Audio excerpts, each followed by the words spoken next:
দীর্ঘদিন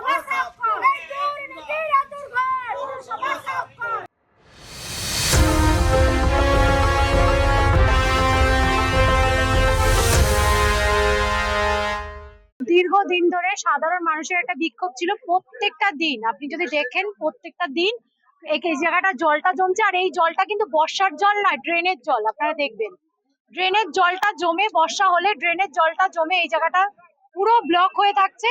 সাধারণ মানুষ এখান থেকে যাচ্ছে, প্রত্যেক দিন বিপর্যয় ঘটছে। নাই কারোর হাত ভাঙছে, নাই কারোর কোমর ভাঙছে। বাচ্চাদের স্কুলের বাসগুলো রাস্তাগুলো যেতে পারছে না, যেহেতু বেলগড়িয়া ব্রিজটা বন্ধ। এই রাস্তাটা পুরো নন্দননগর কানেক্ট করে। এই রাস্তাটা প্রচন্ড একটা গুরুত্বপূর্ণ রাস্তা। এরা আমরা যতবার জানাচ্ছি, না 31 নম্বর ওয়ার্ডের কাউন্সিলর তমাশ্রী ব্যানার্জি বলছে এটা 32 নম্বরের ওয়ার্ডের কানু দাসের দায়িত্ব। কানু দাস বলছে এটা কেএমডির আন্ডারে। মানে দীর্ঘদিন ধরে এটা টালবাহানা চলছে এই রাস্তাটা নিয়ে। আমরা চাই যত দ্রুত সম্ভব এই রাস্তা ঠিক হবে, মেরামতি হবে। এবং আমরা কন্ট্রাক্ট পেপার আজকে দেখতে চাই। যতক্ষণ না কন্ট্রাক্ট পেপার আমরা দেখবো, ততক্ষণ এই রাস্তার অবরোধ উঠবে না। পুলিশ তো আপনাদের এখানে আসলো, আপনাদের সঙ্গে হ্যাঁ, পুলিশকেও আমরা বলেছি কন্ট্রাক্ট পেপার আমরা দেখতে চাই।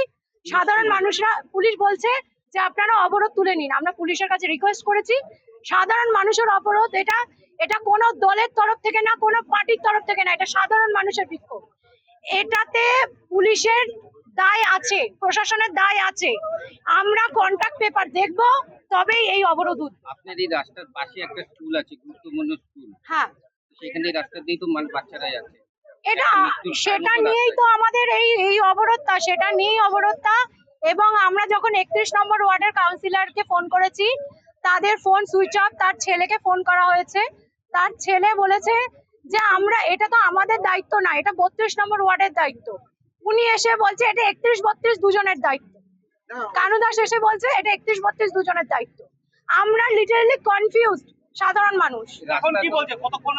এখন উনি কানু দাস আমাদের আশ্বাস দিয়েছে কিছুক্ষণের মধ্যে কন্ট্রাক্টর আসবেন। রোড কন্ট্রাক্টরের কন্ট্রাক্ট পেপারটা আমরা দেখতে চাই। যেটা জিজ্ঞাসা করবো সেটা হচ্ছে যে পথশ্রীর নাম করে প্রচুর পোস্টার কাজের ইটি দেখাচ্ছে, কিন্তু রাস্তা দেখে কি বলবে? পদ্মশ্রী থেকে হচ্ছে পাড়ায় সমাধানের বুথে বুথে 10 লাখ টাকা সব ঘাপলা করেছে এরা। এখন নতুন সরকারকে কিভাবে বদনাম করা যায় সেটার চেষ্টা করে যাচ্ছে এরা। পথশ্রীতে তো সুন্দর হবে, এটা হতশ্রী হয়ে আছে, হতশ্রী হয়ে গেছে। মানুষ হতাশ, মানুষ হতাশ।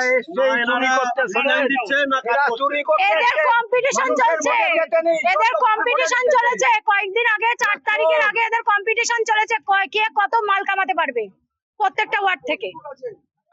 পাড়ায় 5-10 বছর কি অবস্থা হয়েছে? এই যে রাস্তাঘাটে সব পড়ে যাচ্ছে, বাচ্চারা যেতে পারছে না স্কুলে। এই তো সেদিনকে বিয়ে বাড়ি যাবে মহিলাটা, পড়ে যে তার হাতে চোট লাগলে বিয়ে বাড়ি যাওয়া বন্ধ হয়ে গেল।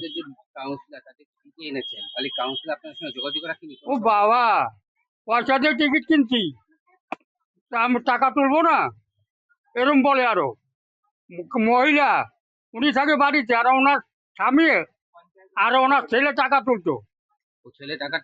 ছেলে আর ওনার স্বামী টাকা তুলতো।